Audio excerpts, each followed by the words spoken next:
So one of the things that I love nerding out about in MLB The Show 20 is statistics and talking about why this player is better than this player, why this player is better than that player. Well, if you don't know of this website, it's called theshowzone.com. And what theshowzone.com is another pilot website to look at ratings and compare cards, and a market website as well. But also, one of the statistics they have on this website is called a true score. So obviously, if we're looking at this 99 Prestige Juan Soto, this with the 125 stats, I know the fielding stats and the speed are a little bit low, but obviously this is over a 99 overall. Like, the stats are above 99 on a large majority of the stats on this card. So you have to be wondering at home, well, what is the true score of this card? So not only will I be going into what the true scores of that card is and some other ones on this list, but today I'm going to be going over the top 10 cards in MLB The Show as rated by their true score in the game. So coming in at number 10 on our list of the 10 best cards in MLB The Show is the card I showed you to be in the video. This is 99 Prestige Juan Soto, and yes, this website does show like the differences between the Prestige version and the regular version. For example, looking at this Prestige Juan Soto, he's graded at a 108.59 overall. This is again the 10th best card in the game according to this website on paper.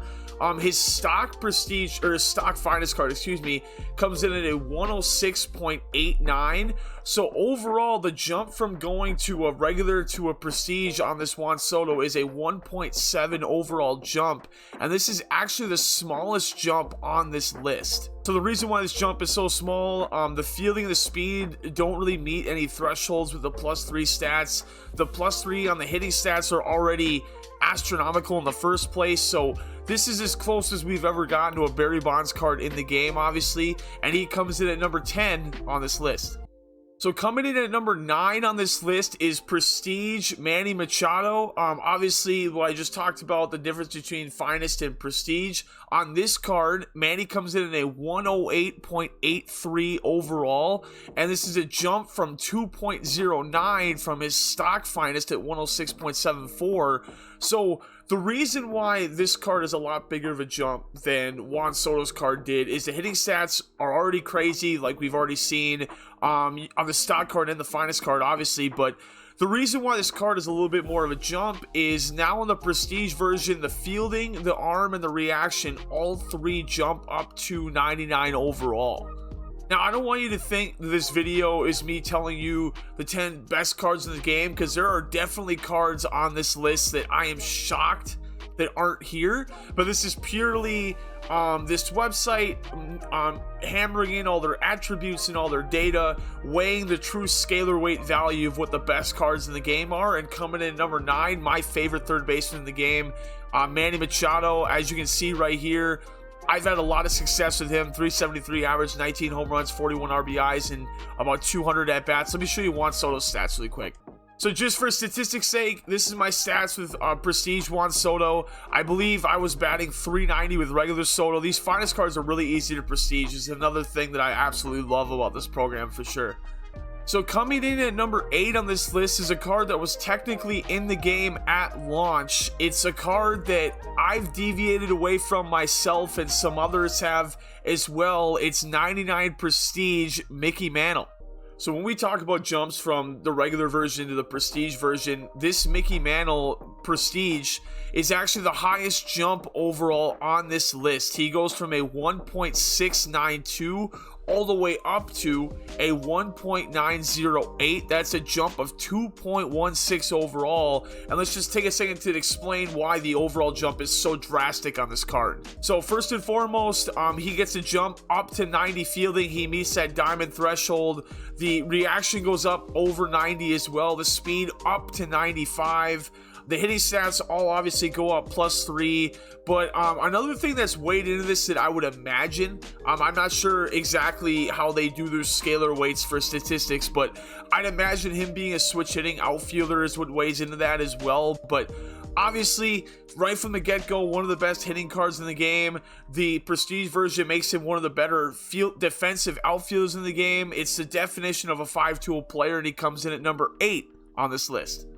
So coming in at number 7 on this list is Mike Trout at shortstop. It's Fernando Tatis Jr.'s Lightning monthly card, prestige version. Obviously, not all the cards in this list are prestige, and we'll get into that when we get close to the top of the list, if that's a little bit of a tease for you. But Tatis comes in at a 1.09 or a 109. I can't talk. 0.1. This is a 0.02 jump up for Mickey Mantle, so not a huge jump between the 8 and the 7 spot here. A flat overall jump of 2. So this is still a good reason to prestige this card. You know, you look at fielding up to 93.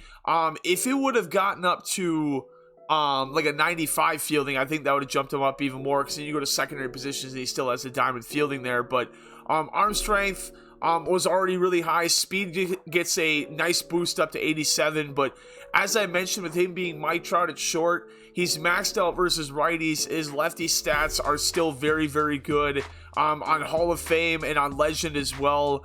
I've struggled with this card personally. I have him up to a 286 batting average, but this has just been one of those cards that I've really struggled to have success with, but I love the card, so I keep using him whenever I have the opportunity to.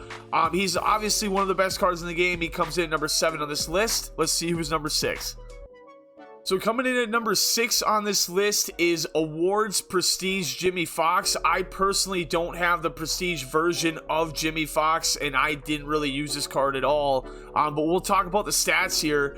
Jimmy Fox comes in at a 109.15, so this is a 0.05 jump up from Prestige Fernando Tatis. This is also a tie for the second lowest jump in overall grade for True Score from the regular to the Prestige version, and I think you can see it right here. I mean, this is a stock card, so on the Prestige everything's +3, and it really doesn't do all that much. The hitting stats are already crazy on Jimmy Fox's card. It does bring him up to 75 fielding, which guarantees silver at secondary positions, which is nice, but it's still silver fielding. The speed is still low. The stats that matter on this card, like Juan Soto's card, are the hitting stats, and they are already crazy. They'll get that boost on the Prestige version. But Jimmy Fox, also, I would imagine on the True Score, the fact that he's catcher secondary puts him up here, I would imagine, in the 6th spot. Let's see what the top 5 has on the list here. So coming in at number 5, this is the regular version as well, but the Prestige Ken Griffey Jr. is the number 5 spot. I just wanted to show this to show like the statistic jump and why this card has a pretty good reason to prestige, and pretty good reason why he's the 5th best card in the game. So obviously, imagine the Prestige +3 stats. You know, everybody knows playing the game. He absolutely destroys right-handed pitching, and if you prestige him, his contact is over 100, his power versus lefties is over 100, his clutch goes up to an even 120, his fielding goes up to an even 99, the speed up to an 88. So there's a very good reason, first of all, to prestige Ken Griffey Jr., but second of all, he comes in at number 5 on this list, and so I've had success with this card. I'm at 311 with him. Great band, by the way. I'm close to prestiging him myself. I alternate him and a couple other outfielders out. I wouldn't consider him my endgame outfield. A couple people on this list I'll talk about after this is over, or in my endgame outfield, but he comes in at number 5 on this list, and now we get to what the show's own website says is the Mount Rushmore of MLB The Show 20. Let's jump into it. So coming in at number 4 on this list, I have the Prestige version of Lou Gehrig. It was without a doubt the worst Prestige grind of any card in this game. I could not believe the amount of things you had to do to prestige this card, but he comes in at number 4. I obviously, if you've been watching my Twitch channel, if you watch some of my YouTube videos, I absolutely love Lou Gehrig. I prefer him over Babe Ruth because I don't have Babe Ruth. But Lou Gehrig's True Score comes in at a 109.72. This is about a 0.5 jump up from Prestige Ken Griffey Jr. So we are starting to see the top of this list is starting to run away from the lower half of this list. And if I had explained my reasons why I think Lou Gehrig is, in my opinion, the best first baseman in the game, his hitting stats were obviously incredible. I think Sebrev, if you watch Sebrev, he's talked about in his videos about how some of these old timers have really quick swings. That's why I love Ty Cobb a lot as well. And Lou Gehrig has that quick swing. I feel like his exit velo is incredible. I think that on a prestige card at first base, outside of Cody Bellinger, I can't think of many cards that have near 70 speed at first base as well. So feeling doesn't matter all that much at first base. Hitting is really the biggest statistic that matters, and Lou Gehrig knocks all the hitting stats out of the park, and he comes in at number 4 on this list. So coming in at number 3 is the only card you can't prestige on this list. It is the postseason program 99 overall Randy Arozarena. Randy Arozarena comes in at a 0.2 jump from Lou Gehrig's prestige up to a 109.93, and obviously, there's a lot of cards in this list that are juiced hitting-wise. There's 125 stats all over the place on this Arozarena. But the reason why he's above guys like Juan Soto, the reason why he's above guys like Jimmy Fox is because he at least has respectable defensive stats. He has 84 fielding, 84 speed, so he's not going to cover the outfield like Ty Cobb, like some other outfielders would, but he certainly gets the job done in the outfield. The hitting stats get the job done as well. And you look at my statistics with him in about 46 at-bats. I've done great with Arozarena, but the reason why I don't use him and why I think when you play online you don't really see Randy Arozarena all that much is because his batting stance is just really, really difficult. I think there's better cards in the game, personally, that you can use in your outfield. That's the whole point of what I want to get across with this list. This is, on paper, statistically the best cards in the game. So if you can master Arozarena's swing, it obviously bodes well for you because he statistically, according to the Showzone's website, has the 3rd highest true score in the game.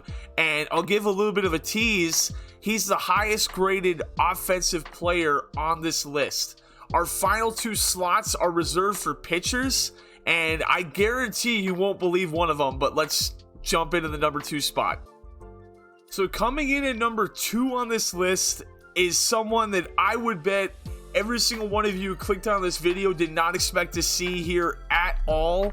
It's 99 overall Shane Bieber prestiged. Shane Bieber comes in at a 110.55 true score. This is about a 0.6 jump up from Randy Arozarena. From his stock card up to his prestige, it's a 1.85 overall jump. And it's also worth noting too, stock Shane Bieber, according to this list, would put him as the 5th best player in the game. So on paper, finest Bieber and prestige Bieber, it should be in everyone's pitching rotations. Let's explain why, and also why I don't think you see him at all. So 115 stam, the hits per 9 and K per 9 of this prestige version are nearly 125 together. Pitching clutch is fantastic. The break is up there like crazy. But it's really interesting that the 2nd highest rated card in the game doesn't have outlier, and I don't think has a really great repertoire. So prestige Shane Bieber doesn't have a sinker, doesn't have a great disparity in the velocity of his pitches, but he comes in at number 2 on this list. And I understand statistically on paper, based on his per 9s, based on his stamina, based on the amount of pitches he has, that you would put him this high on the list. But the reason why I don't think you see Shane Bieber a lot is because he doesn't have a sinker. I remember when the card came out, a lot of people were complaining that there wasn't a great disparity of velocity like I mentioned earlier, and it's just unfortunate that curveballs are not very viable this year, and the fact that his 2nd pitch in his repertoire is a knuckle curve makes this not a very attractive card for me. But the number 1 card on this list is a card that a lot of people have used. I have had a very, very fun time using this card, and let's jump in to see who the number 1 overall rated card in the game, according to the Showzone website, is. So the number 1 overall rated card in MLB The Show 20, according to the Showzone website, is none other than the National League Cy Young Award winner. As of today, it's January 12th. We still don't know where Trevor Bauer is going to sign, but in MLB The Show 20, he is rated as the number 1 overall starter in the game with his prestige version, and I would tend to agree with this assessment. Anytime on a starting pitcher you can have a fastball, cutter, slider, and a sinker, that's about all you could really ask for. If this card changed out Knuckle Curve for a changeup, and it was like a low 80s to high 70s changeup, theoretically, obviously, it would make it one of the best cards ever. But in the game specifically, it's a very good fastball. A lot of people know that cutter is violently slow. Whenever you play online, there's so many people who are out in front of that cutter, including myself, and looking at the statistics on the card as well. Stamina, K per 9, hit per 9, clutch, all blown out of the water, just like Bieber's card was. But the reason why this card edges Shane Bieber is because of the statistics that you see, and the pitch repertoire as well. And overall, if I had to look at the top 10 list here, I'll put the list up for you to see right now. So what you're looking at right here is the list that I compiled from the Showzone's website. If you want to look at the website yourself, weigh the numbers yourself, the link will be in the description below. But a couple of cards that I'm shocked that aren't on here, and I would love for you to comment on what your biggest shock was, like what card you can't believe is not on this list. But off the top of my head, I'm shocked that Mike Trout is not here. I was curious if there'd be any relievers like Goose Gossage or Josh Hader, and those are not on the list either. It does make some sense. I mean, a majority of these cards make sense. Like Bauer makes sense, Lou Gehrig makes sense, Griffey makes sense, Tatis, Machado, Soto, Mantle. The fact of the matter is, and the reason why what I think you should take away from this video is that more than any other MLB The Show that we've had in recent memory, there is a plethora of cards at your disposal that you can have fun with in this game. And according to the Showzone's website, these are the top 10 cards in the game. So if you have not given a lot of reps to any cards in this list, I would highly recommend it, because on paper, they're the best cards in MLB The Show 20. I appreciate you clicking onto this video. If you didn't see the last one, obviously any of the video I've made is in the catalog on the right side of your screen. If you're on mobile, it's below you. But again, if you click like on the video, it helps me out a lot. If you sub to the channel as well, it helps me out a lot as well. And if you have any ideas on what you'd like to see for future videos, please comment them below as well. Thank you for watching. I will catch you in the next one.